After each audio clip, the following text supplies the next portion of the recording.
Hi guys, good morning. Nandito ako sa labas, nagpapalamig. Alam nyo, kahapon sobrang init, ngayon sobrang lamig. Reset. Balot na balot ako eh. Kaya yung buhok ko, tanggalin ko itong sombrero, makikita nyo mukha akong bruha, mukhang witch. Pero nagsuklay naman ako, nagugulo, reset. Hayaan mo na, nandito lang naman. Malapit lang naman to sa bahay. Ito, ubos na yung binili ko. Maganto lang ako ng konti. Sa totoo lang wala akong BRA. Balot na balot naman ako. Ay,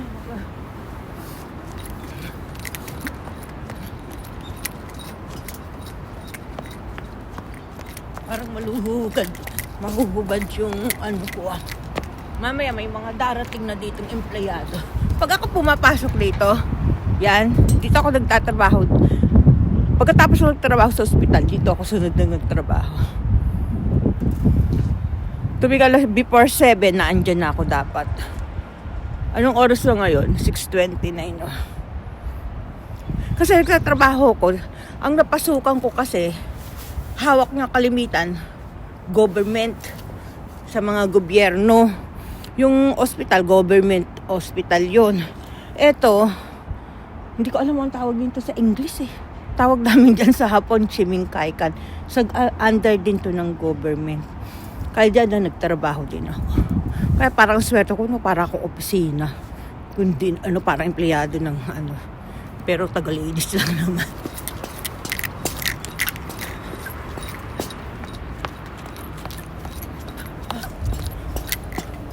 Diba? Ito, nakita nyo, pag summer, may mga tubig na umaagos yan hanggang dito. Kaya may ganito, agusan. Tapos yung mga bata maglalaro dyan, magtatampisaw. Diba?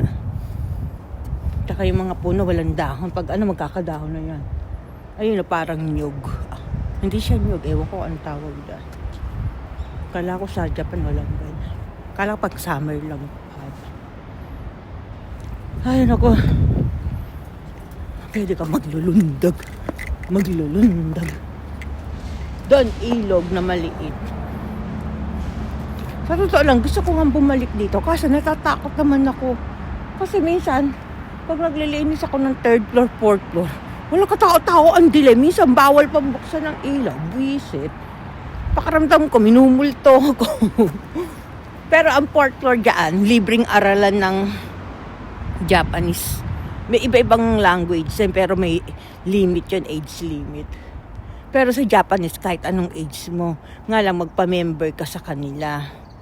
Ang bayad ata, mura lang dati sa Nisenguro, 2,000 mahigit o 3,000. Ewan ko lang ngayon. Dati nagpa-member ako dyan, ang mga kasamahan ko iba-ibang lahi. Kaso tumigil ako kasi hirap ako mag-pronounce ng Japanese, pinagtatawanan nila ako. Pati teacher natatawa sa akin. Kaya na lang, tumigil na lang ako. Bahala na, hindi naman ako magtatrabaho ng talaga. Hindi naman ako makikipag-usap. Pero sa totoo lang, hindi ako nag-aral ng Japanese. Natuto naman ako magsalita. Kahit paano naman, hindi man fluent. Nakakaintindi naman ako. Nakakasalita rin ako. Kaso hindi lang fluent. Kumbaga sa atin, di ba, ano ba tawag sa atin? Parang nilalait yung pag nag-i-English wrong grammar. Parang ganun ako. Mali-mali, barok. Pero nakakaintindi. Nakakasalita. Ngayon, pag malalalim na Japanese, sasabihin ko sa kanila, bagalan yung salita pag hindi ko maintindihan. Pag hindi ko talaga maintindihan, ipaliwanag mo sa madali na maintindihan ko. Ayun, naman. Mga hapon naman pinapaliwanag mabuti. Yan. Ganito dito. Diba? Ang ganda. May orasan pa. Ayan. Yan. Orasan. Yung bahay namin, ayun, sa likod ng apartment na yun. Dati ang bahay namin, doon pa sa kabila, doon pa sa dulo. Pero malapit lang lakarin. Iba nga nasunog yung kapitbahay namin. Kala namin, pati bahay namin masusunog. Walang matitira sa amin, kundi sarili lang eh. Sa awa ng Diyos na ano agad. Pero mo ang nakasunog, lalaki, mag-isang nakatira sa baba. Iniwan yung umalis siya. Tapos buti, hindi umuwi. Kaso yung umalis siya, yung sigarilyo, tinapon sa basurahan na yun, doon nagsimula. Ngayon, dito iniimbestigahan kasi. Ayun, napatunayan na gano'n. Kaya mga naparwi siya, binayaran. Yung taas nun, Pinay. Kaklose ko naman, kinuwento lahat sa akin, grabe, binayad sa kanya. May maraming branded yun. Binayad sa kanya, 300 lapad ata. Pinakita ko sa akin, pinicturean. Siyempre, yung mga gamit niya, babayaran kasi hindi na magagamit eh. Yung iba naman pwede, binigay niya nga sa akin kasi bata siya, matanda ko doon. Tawag sa akin ate, ano ba to? May anak ako, alam niya may anak ako, may isa pa lang yung dumadating kong anak. Tapos sunod dumating na ba yung isa pong bunso. Binigay niya sige bigay mo sa mga anak mo kung yung mapapakinabangan diyan kunin mo, sabi niya sa akin. Di namili ako. Binigay ko sa anak ko ba. Mabait yun, si Angel ang nickname niya. Kalimitan kasi dito, hindi naman namin alam yung totoong pangalan. Pero pag matagal mong close, alam mo yung tunay na pangalan. Pero pag hindi lang, yan ba, bagong lipat, ganyan, tsaka-tsak, nakatsikahan mo sa labas. Kalimitan, nickname. Ayun, Angel ang pangalan niya. Kilala ko siya sa Angel. Pero mabait, yung anak niya, anak ko, parehas ng Hoykin. Tapos yung dati niyang inupahan, ipinasa sa anak kong panganay kasi yung panganay kong babae gusto kong bumukod. Kasi doon na nagka-boyfriend hanggang mag-asawa na. Mabait si Angel. Kamusta na kaya yun? Mayaman naman yun eh. Pati asawa nun, Sacho, tawag ito. May sariling negosyo. Ay, chismosa, nag-chismis. Sa bagay, kahit i-chismis ko, hindi ko naman alam tunay na pangalan. Nickname lang niya, Angel.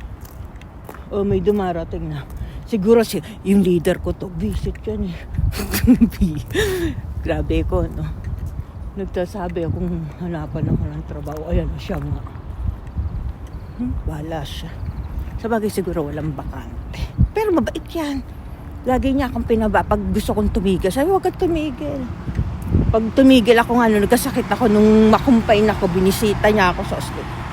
Kasi nung makumpain ako, doon din sa pinagtatrabahuhan ko. Binisita niya ako.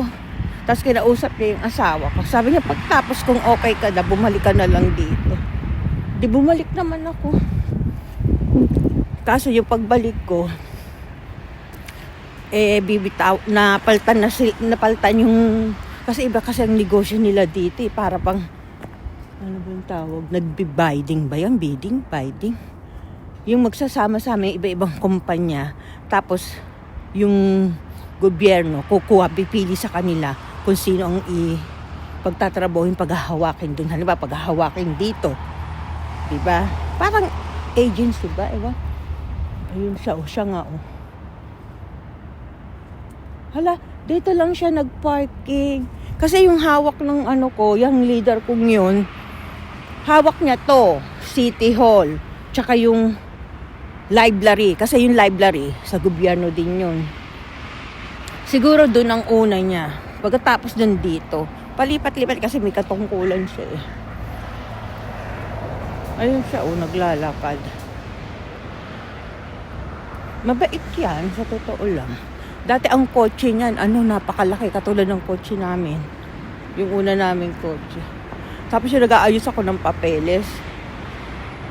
Hindi pa ako permanent noon. Nagpaalam ako sa absent ako kasi pupunta ako ng ayusin ko yung ko. Extension ba? Yung extended ba? Pag-extend ang visa. Visa o permanent na. Alam mo, sinumahan ako na. Hinatid ako hanggang Grabe, ang layo. Sa totoo lang, hindi ako sanay bumiyahe ng mag-isa. Sasakay ng tren o sakay ng bus. Kasi sanay ako sa asawa ko ba lagi nakakotse. Minsan pag nagtataxi. Pag may pera ako, nagtataxi. Minsan nga napunta ako ng ang layo, Nagoya. Kay Baguio, ang layo nun. Mula dito, Diyos ko, magkano? Mahigit kalahating lapay, 5,000 ata, taxi lang, o 6,000. Ewan ko lang mas mahal pa. Kaya minsan tinitignan ko yung meter ng taxi dito. Siguro nahalata ng driver. Pero may budget naman ako. Bit-bit ko ata yung dalawa kong anak, maliit pa nun. Kasi doon na. Pero pag uwi, hindi na kami magta-taxi. Baka maubusan ako ng pera. Kasi budget lang. Doon sumakay ako ng tren. Ilan sakay yun? 4 na sakay. Hindi rin ako marunong bumili ng ticket ba? Noong mga panahon na yun. Kasi lahat ako nakaano ko sa asawa ko, nakasandal ba? Kaya hindi ko alam ang mga ano. Pero pag malakas naman ang loob ko, sasabihin ko, may kasabay akong matanda. Sabi ko sa ano, hindi ko nahapon sabi ko dun sa matanda, siya sa excuse me. Pwedeng magtanong kasi hindi ako marunong bumili ng dito pagbayad, bili ng ticket. Sabi ka pupunta kasi taga Kumaki ako. Ngayon, syempre, una ako galing doon sa Kaiba, pupunta ng Goya Station. Pagkatapos ng Goya Station, pupunta na sa Sakay. Pagkatapos Sakay, pupunta ng Heyandor. Pagkatapos sa Heyandor, punta ka pa. Diyos ko, ilang sakay yun? 4 ata. Tinuruan ako. Ayun na nga, sabi, bumaba ka sa ganyan. Sinabay ako. Pag-alis na, lakad, labas. Paglabas na Nagoya, ang daming lusutan. Alam mo, nagtanong ako sa gwardiya. Buti na lang mabait yung gwardiya. Minsan kasi may suplado. Sabi ko pala, papunta ako ng sa kaisay kung ganun. Saan ba ang lusutan dito? Ayun, tinuro. Tapos pagdating sa sakay, tinatanda ko. Kasi yung asawa ko nung una, ililista niya yung yung mga station kung saan ako bababa, saan sasakay, kung anong sasakyan. Kaso minsan nininervyos ako. Kaya yung naalala ko, yung dumating yung pinsang kung galing Amerika. Gusto makipagkita. Hindi ako nakapagkita. Kasi ang layo niya eh. Hindi ako makakapunta doon. Hindi ako sanay sumakay ng tren ng malayo. Sanay ako kung maaga niyan sinabing, nasa Kyoto kami ngayon o nasa Osaka kami. Di maaga pa lang. Masasabi ko sa asawa ko, sa anak ko, siguro makakapagpaalam sila sa pinapasukan nila sa kumpanya. Kailangan dito pag mag-a-absent ka, maaga pa lang magpaalam ka. Kasi pag biglaan hindi sila papayagan. Yun, baka nga nagtampo yun kasi hindi ako nakipagkita. Biro mo, pagka-graduate niya ng college, napunta na siya ng Amerika. Ako naman, napakabata pa noon. Siguro hindi lang 40 years. Siguro 37 years ata hindi kami nakita. Siguro nagtampo yan, bahala. Pero hindi naman kasi ako marunong sumakay mag-isa eh. Tira nyo. Alam nyo, nililinis namin ito minsan. Sa trabaho ko. Tapos, ito yung mga tools namin. Dito ginagamit. Yan ang lagayan. Tapos, dito ako pumapasok. Diyan ako nagta-time card. Tapos yung bintanang yun, doon ang locker, bihisan. Yan. Tapos yung banda doon, upuan, pahingan. Tapos yung banda ng office ng leader. Sa totoo lang, kung sa iba-ibang lugar, may mga mean na tao. Mayroon din dito. Pero, hindi naman lahat. Late lang. Di iba nakikita mo ng bubugbog, titigukin ka. Dito sa Japan, bunga nga lang, tsaka yung mata. Yung parang sisibangutang ka, iirapan. Tapos, mga kalapate nagliparan. Ito yung kotse sa kaninang tinuturo ko. Kotse ng aking dati kong leader. Ayan, hindi ko pakita yung plate number. Kasi leader siya eh. Ayan ang kotse niya. Dati malaking kotse yan. Step wagon na puti. Katulad sa amin. Ayan, kotse niya. Diba?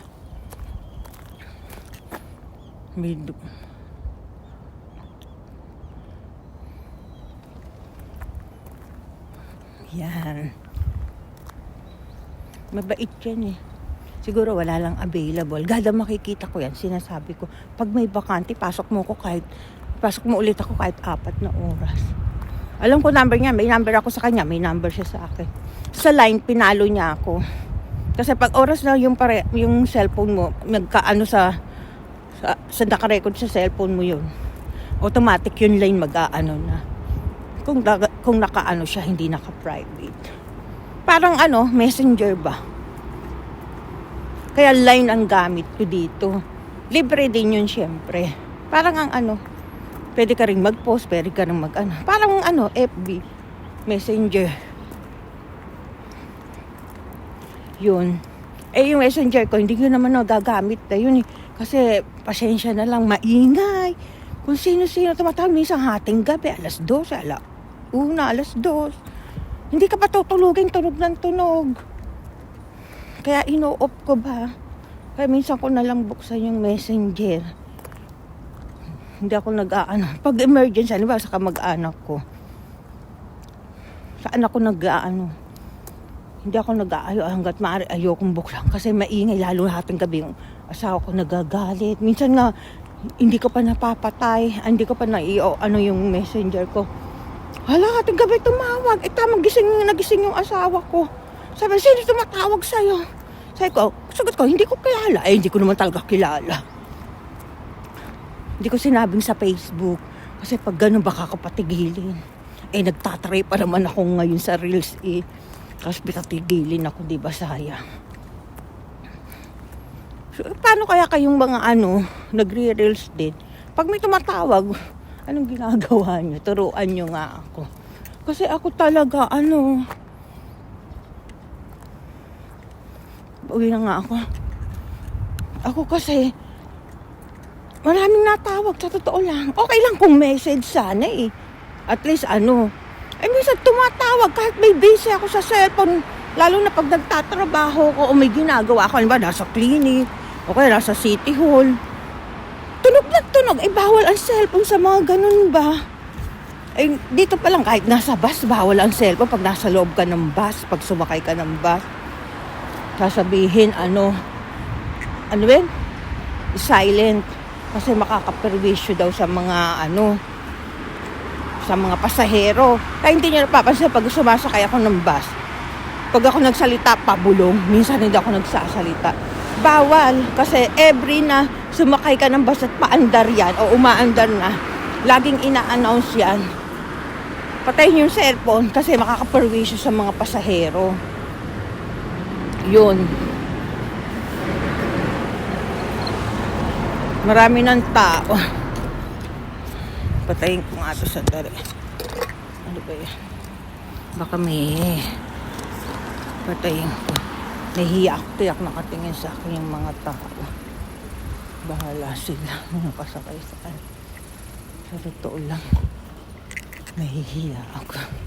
Mabuti pa yung kamay lang ang gamit ko Kasi automatic pag nang kaganto ka, isipin nila vlogger ka. Dito pa naman sa Japan, diba? Pag kamay ang hawak, pag kamay lang, para kang may kausap pa lang sa telepono. Pagkaganto, obvious na Pero yung uwi na ako. Friday ngayon, magpapasokan na yun. Papasok na yun, asawa, papasok ang mga anak ko. Kailangan asikasuhin ko. Kahapon, absent yung anak ko, sinamahan ko sa ospital kasi masakit ang lalaugan. Baka uso ang sakit dito. Baka lumala, sabi nga ng doktor. Buti hindi yung usong sakit. Pero bigyan kita ng gamot para hindi mapunta doon yung sakit. Hindi ka ba tuluyan magkasakit pa?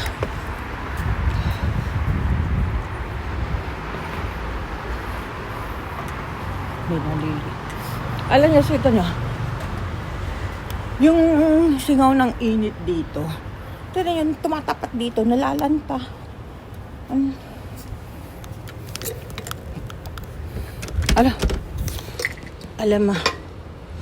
Alam mo yung mga salita ng mga Japanese na matatanda yun. Alam mo, buhok ko, tinan nyo.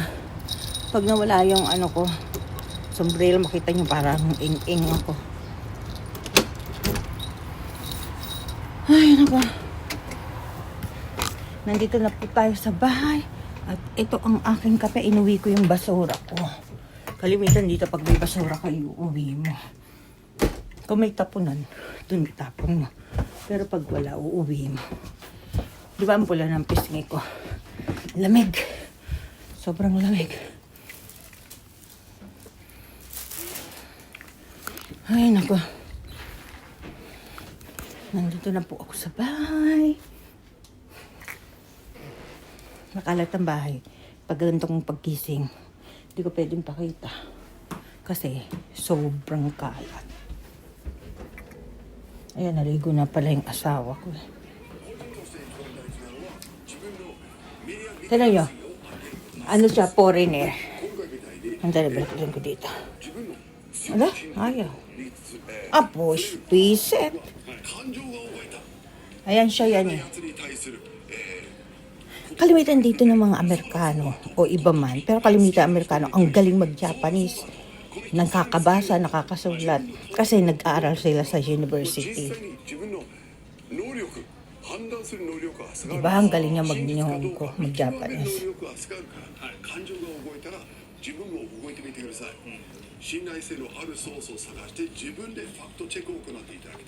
Sige, dito na lang, sumasakit lang ko.